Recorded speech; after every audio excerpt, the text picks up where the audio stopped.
Hey guys, what's going on? It's Kiz again. It's been a long time since I've done a video on the channel. A lot has happened over the past few months. I got myself a nice shiny new laptop that can run the game pretty well and also record some pretty decent video. I also got a nice little microphone for recording audio. And I thought with this new equipment, I figured I might as well get back into the video making scene. And one of the few things that I was thinking of was more build order videos.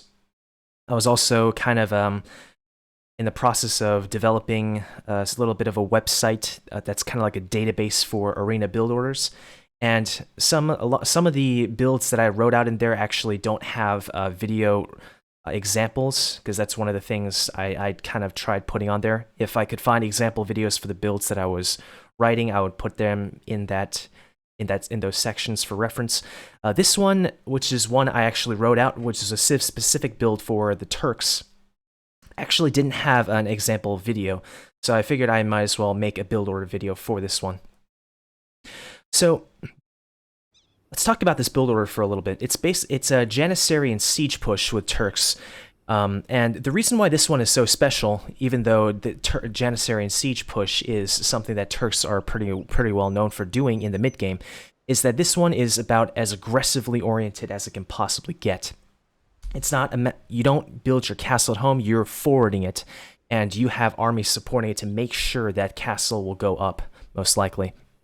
So if you go into the Turks tech tree here, the reason why this is such a strong strategy is because when you look at these bonuses, you're utilizing every single one of these bonuses to some extent.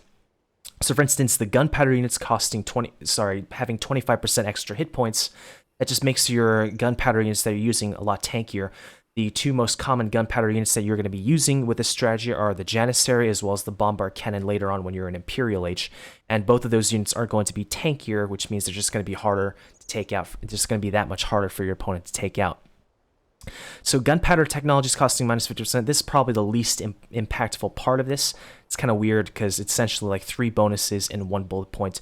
Chemistry being free, though, unfortunate, on the other hand, is actually one of probably the most impactful part of this strategy when you hit Imperial Age. Because let's say you're in a position where your opponent is defending against your aggression. Like they've walled up internally, they have defensive towers or a defensive castle. Chances are you won't be able to do any more damage, or at least you won't be able to do damage very easily once your opponent gets those things up in the Castle Age. But let's say you market abused your way up to Imperial Age. Now you're going to get bombard cannon access instantly, which is the perfect unit for pushing into your opponent's base, blowing through all those defenses. Gold miners working 20% faster. This kind of serves the double purpose of being able to make your military more efficiently, because this strategy, Janissaries, they're very gold intensive. Your siege that you're going to be making, like mangonels, are very gold intensive. So the fact that your gold miners work faster is definitely helpful here. Your these scout and light cavalry bonuses also work in tandem. You get them being upgraded for free means that you just have the most technologically advanced army out on the field in very early Castle Age. So oftentimes, especially in Arena nowadays, you'll see players going for some kind of army in mid-game to try and contest the relics, contest map control, possibly put on some pressure later on. And the fact that, for instance, let's say your opponent went for scouts, light cav are just the statistically better unit in the upgrade chain. They're one better in the upgrade chain than the scouts, so you're just going to be able to clear that army very easily if that's what your opponent went for. Let's say, and also this other bonus helps out, for instance, if your opponent went for ranged units. The scout line gets +1 pierce armor. So very early crossbows, your opponent might have maybe 4 or 5 crossbows. That's how many like archers they can make on the way up to Castle Age. If they started making archers right after they clicked up to Castle Age. And so, that many, so unfortunately, maybe they might have fletching or something, but, still, it's only like 5 or 6 attack versus the 3 pierce armor that your light cavalry are going to have in a Castle Age. So they're not going to be very efficient. So these ranged units are not going to be very efficient at taking out these light cav. And so this essentially means the builders that you're going to be sending forward to build that forward castle on your opponent's face, They're just about guaranteed to get that castle up. And of course, their last bonus, which is very impactful here, is the gunpowder units created 25% faster. To my knowledge, it should affect the Janissary creation speed. I believe that's the case. I'm not entirely sure about that, but I do know for sure 100% that it definitely affects the bombard cannon creation time, which can be important if you're trying to get a good timing advantage. If you've fast stimped, you want to be able to push your opponent as quickly as possible, and the fact that you can get your bombard cannons out 25% faster, it's a nice touch. So overall, this is just one of the most dangerous 1TC all-in aggression strategies that any civilization is able to pull off on Arena. If you want good examples of gameplay for as far as players who utilize this, probably the best example is probably Drakont, Draken, or Lizard. All those names are interchangeable. He uses this when he's able to play with Turks, whether it's in tournaments or in just regular ranked games. This is like his go-to strategy because it's on top of being just a very good aggressive strategy, it's very difficult to stop for the average civilization. The only civilizations that might have a shot versus it are probably Britons, possibly Mayans as well, like those two archer civilizations, and possibly Aztecs, because especially if the person using them has really good monk micro, because the tanky Aztec monks can possibly hold the line versus like a group of Janissaries. But other than those three, the vast majority of civilizations in the game will be struggling against this strategy. So let's get into it. Standard stuff at the start. Bring your sheep, queue up 4 villagers, build your 2 houses. Look for your resources inside. Try to find them as quickly as possible.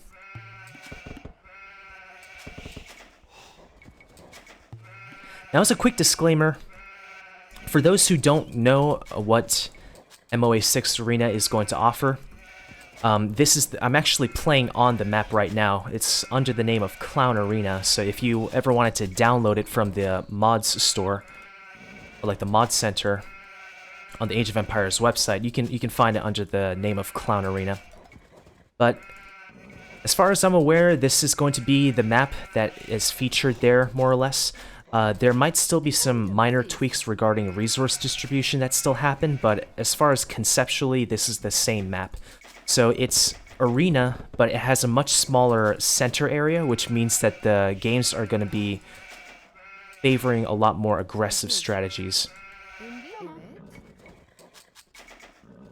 So now that we found our deer, let's go try to get out and find our opponent. So after your 6 on sheep, we send 3 villagers to wood. So unlike a lot of FC-oriented sorts of strategies on Arena, where you have 4 on wood, this is just going to involve 3 on wood at the start. And this is just because it's a relatively tight strategy. You're going to be taking stone, you're going to be utilizing at least 3 deer, you're going to be sending villagers forward. And so it's just imperative that you can juice as much food as possible from your major food sources before just throughout the build. So now that you have your 3 on wood, you can think of luring in your first boar. I probably should have held off a little bit because the rush distance is so short here. The next fill you make should also be taking from the boar.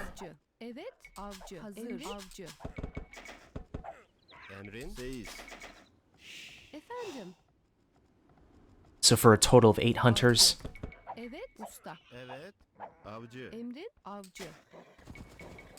So now we have our 8 hunters. The next villager should be making a mill. And we'll have 4 villagers taking the berries.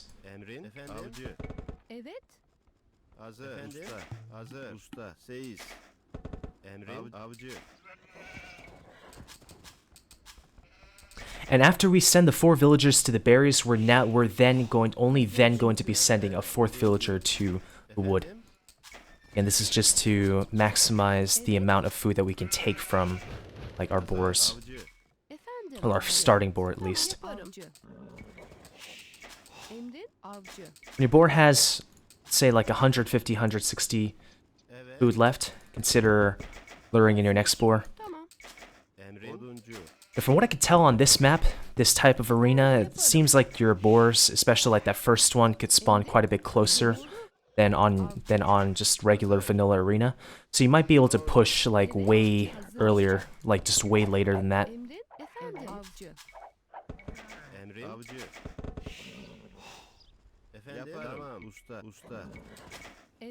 So we have 4 on this lumber camp.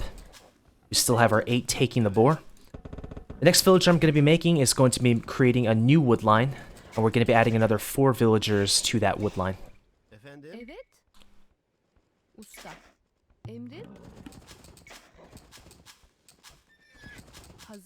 So now that we have all our stuff, like our boars in, we can think about starting to lure our deers. You can lure these in between your boars, like let's say you got your first one in and you can lure in a few deer. Because you just want to be maximizing the amount of food that you're getting, I would personally leave the deer luring for after your second boar is in, just to be on the safe side. Looks like I was a little bit late getting to these deer, so looks like I'm going to have to dogpile this one deer with a bunch of villagers. Not ideal, but could be worse. The next 3 villagers that we make should be taking stone. I have 4 deer in this map, but I'm just going to be using 3 because that's what your build order should be revolving around, just 3 deer, because you won't always get 4.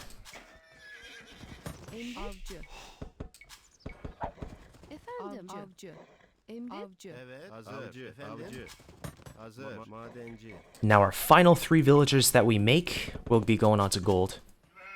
You have 3 in this compared to just 2 with, say, like a regular FC build, because we are not making 2 villagers in Feudal Age. We're actually only making 1, and we're also grabbing Loom. It's a good time to be making a couple of farms, just to make our food transition a little bit smoother.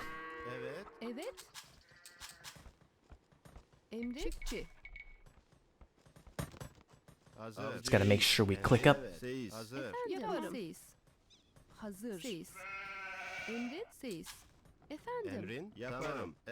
as soon as you're able to, take one of your wood villagers and make a barracks. We're gonna be upping with a stable and blacksmith.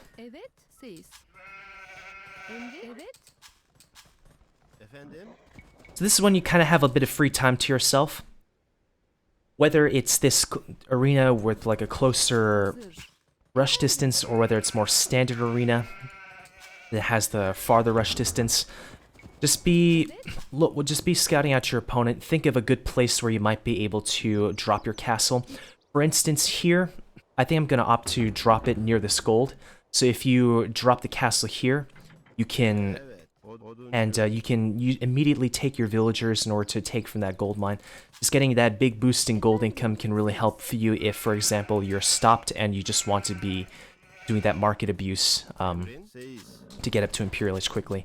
But also, castle dropping nearby a stone isn't a bad idea either, especially if you want to stick more in Castle Age and you want to put on more pressure. Both are valid, both have their ups and downs, so it's really up to you.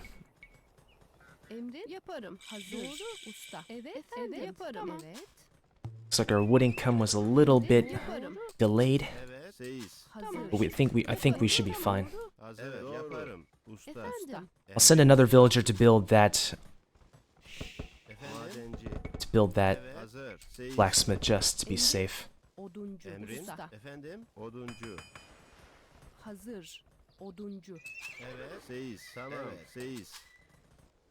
It's a tiny bit of inefficiency here, but I was still able to click up.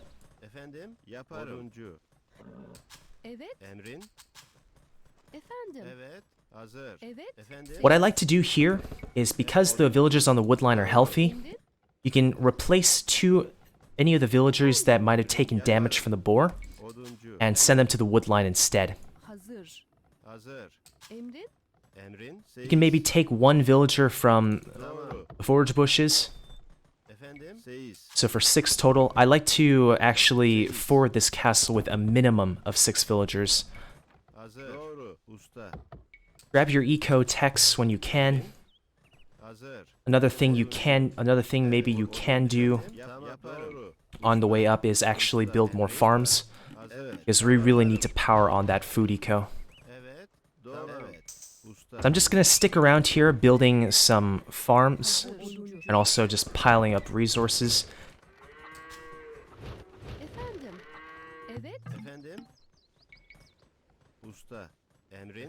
While we're waiting for the resources in order to get scouts.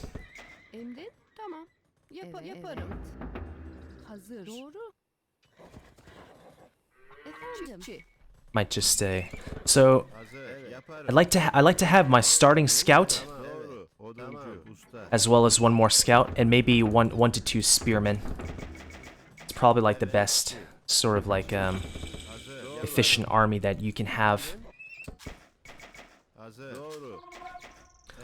while you're escorting your villagers forward. So now, as you can see, we have light cav now, which means that we're going to have the army dominance in early Castle Age. Around this time is when it's worthwhile pulling off some of your wood villagers to just create more farms.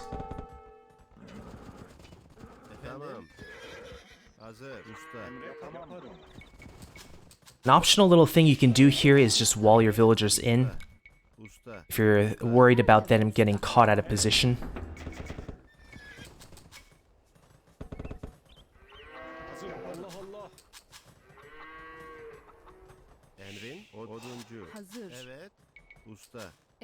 These foragers are done, we can send them to the woodline.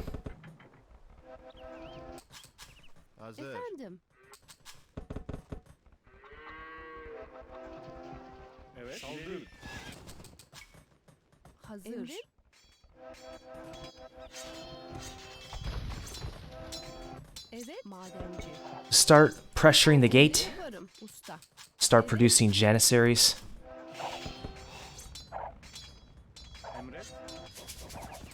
One thing that might be worthwhile doing, especially when you're doing any kind of 1 TC aggression, you know, if your opponent is doing some kind of like eco-based strategy, then it's worthwhile just making sure he doesn't sneak out. So any army that you might have, whether it's your unique unit or any, in this case, like your escorting units like light cav, it's worthwhile just scouting the other side just to make sure he doesn't sneak out. Because the last thing you want when you're doing a all-in kind of 1 TC aggression strategy like this is having your opponent sneak out and just ruining your day. So depending on, whether you go heavier on Janissaries or whether you go heavier on the siege depends on really what civilization you're up against. If you're up against a civilization that is focuses more on like ranged units, it's worthwhile just holding off on the Janissaries, maybe making just a few of them, like maybe 2 or 3, just to get that map control, kind of make your opponent sweat. Just distract them in their base, while you get that siege workshop up very quickly, and just make the mangonels and or other siege needed in order to be able to deal with those archers. But if you're facing a civ that might be more cavalry-oriented, it might be worthwhile to just go heavier on the Janissaries and just save the siege for later. So, usually if you're playing a game, like an actual game, this being just the AI, your opponent is very likely going to be at least fully or at least partially walled up. So unlike this AI here, which is just leaving gaps in the walls. But the concept is the same. Just be seeking out any vulnerable economy that you can hit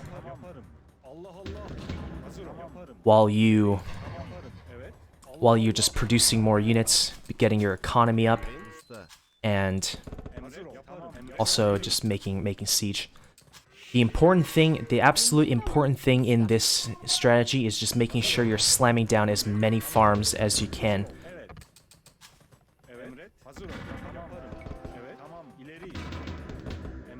because this way you can sustain your Janissary production as well as open up the, kind of give yourself the flexibility in case your opponent did defend well from the initial push. You have the flexibility of going fast imp in order to be able to deal with your opponent from there. So because I kept my 5 villagers on stone, which is optional for the most part, I'd say. Like, if you want to be super aggressive, it's definitely something you can do. Ooh, one of those Janissaries got a little too close. Is you can build... You can follow up with another castle inside your opponent's base, just putting on the pressure. Make one more villager. You have 16 farms. I'd say that's a good count. Aim for anywhere between like 14 and 16, I would say.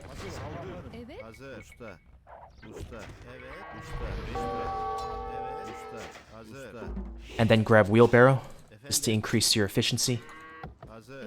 We're approaching 60 pop, so I'm gonna start making some houses.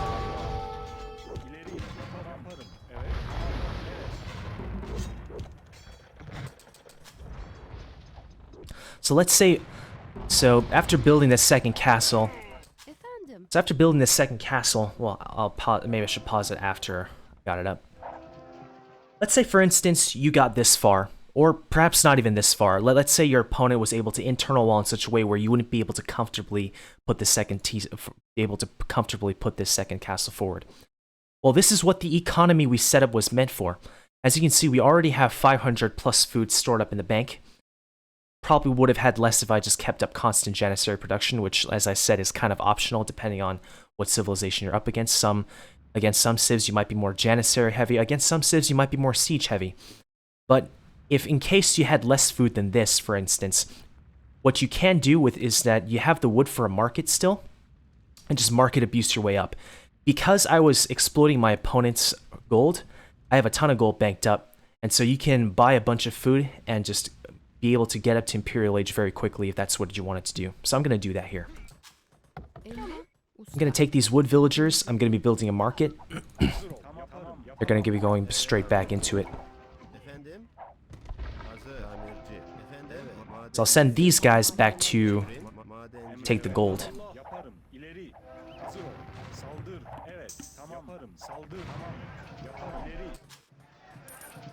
So you can market abuse your way up. Force drop off any villagers that are taking food.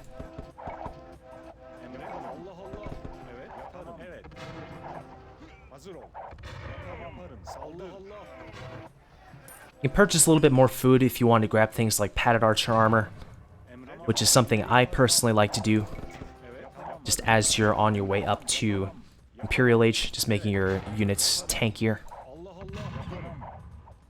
Because this really is your main army, and you really want it to be as resilient as possible.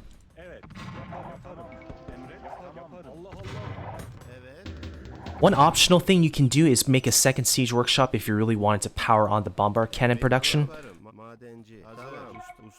Generally, I don't really feel a need to do that, mostly because bombard cannons are pretty expensive, and if you're just on a 1 TC eco, it's very unlikely you're going to be able to pump out bombard cannons from 2 siege workshops, even at the very start. So I like to stick with just one, but you can add a second one if you want.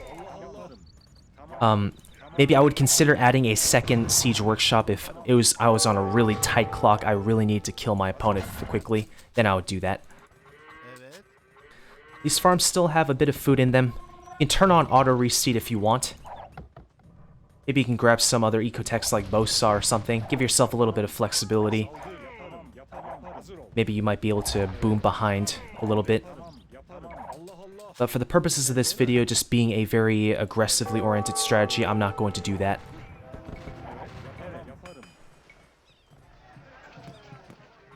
And market abuse here a bit as well.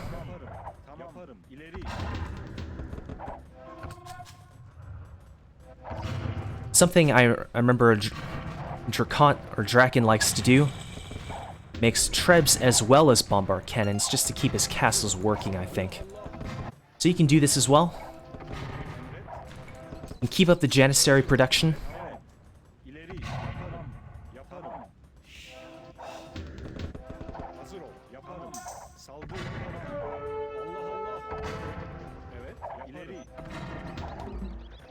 I probably should have been more active with these mangonels, but hopefully you can get the point of the build at least. So now you have the siege to push with. You know, Janissaries just being a very dangerous unit is, I think, bad enough already. But when you combine it with just the siege and the fast stim potential, just the dangerous fast stim potential that Turks can bring to the table, this just makes for such a devastating strategy. And if Turks, I suspect that Turks will probably be banned a lot in Masters of Arena 6, but if there are cases where they are played, I think this will definitely be the go-to strategy that we'll be seeing from everyone who plays them. Let's be building more houses in the back.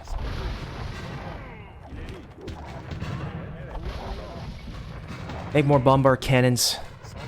If you can find your opponent's market, it might be worthwhile just destroying it, because if they're very desperate, they might be trying to market abuse their way up to some kind of counter unit, like just some army to fight this, or trying to fast stimp themselves. Just destroying their market just makes it that much more difficult for them to be able to have any hope of recovering. Maybe it might be worthwhile going for that siege workshop first.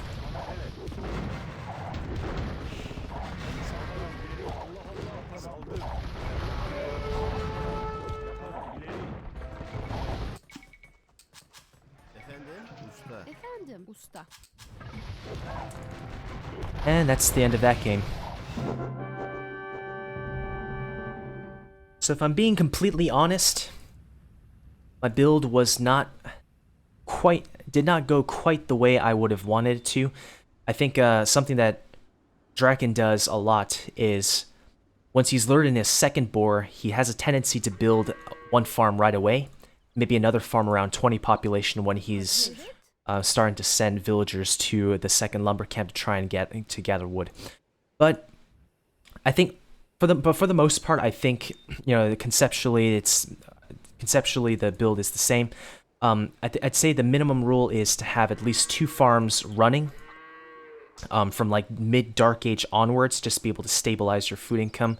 But you don't want your food sources just instantly running out, and then all of a sudden you have to do a massive pivot and just delay your food income because your villagers just have to mass create farms later on. So essentially 2 farms working throughout like mid Dark Age to like say Feudal Age. Have 8 total on wood, 4 on each lumber camp, 3 on gold, 5 on stone, and that's the eco setup that you should have to be able to create army. At least your 2 light cav, as well as maybe 1 or 2 spearmen, and to escort 6 or more villagers forward to build his first castle, and then start the Janissary production, add the siege later, or just add the siege right away if you're, for instance, playing a civilization that's more archer focused, which could potentially be a little bit problematic for Janissaries. And if your opponent, once again, was able to defend kind of with like either a castle, a bunch of internal wall off, just don't ignore that market, and also just make sure you slam down that farm eco as quickly as you possibly can. That way you have the flexibility for doing a bit of market abuse and going up Imperial Age very quickly in order to get bombard cannons to be able to blow down your opponent's defenses. So that's more or less the video. You know, other civilizations that might have good unique units might be able to do something similar, but definitely Turks are, I'd say, the best for this kind of aggressive forwarding strategy with unique units, mostly because they get those really good bonuses towards those light cav. Just a quick look at the statistics. I mean, it was against the AI, so it wasn't really all that useful, but I'd say maybe it's good to keep in mind ideal times. At a tiny bit of inefficiency, I was like maybe 5 seconds worth of idle time getting to Castle Age, but it's not the worst. Imperial Age time, this is essentially a uptime for, let's say, if you're a generic civilization was doing, say, just regular 3 TC boom, and just being able to get that kind of uptime, which you can even push at easily a couple minutes earlier. Just depends on depends on how quickly you're able to get that food eco up and running and how much you market abuse. But yeah, it's just being able to get that kind of uptime with Turks just putting on the kind of aggression that they are, it's just so strong. And Turks, I think it's definitely one of the main reasons why Turks is definitely, in my opinion, a top 5 arena civilization, which I think is something that a lot of people, a lot of arena players will definitely agree with. So once again, I hope you enjoyed.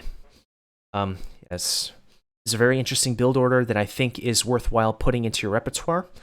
And until next time.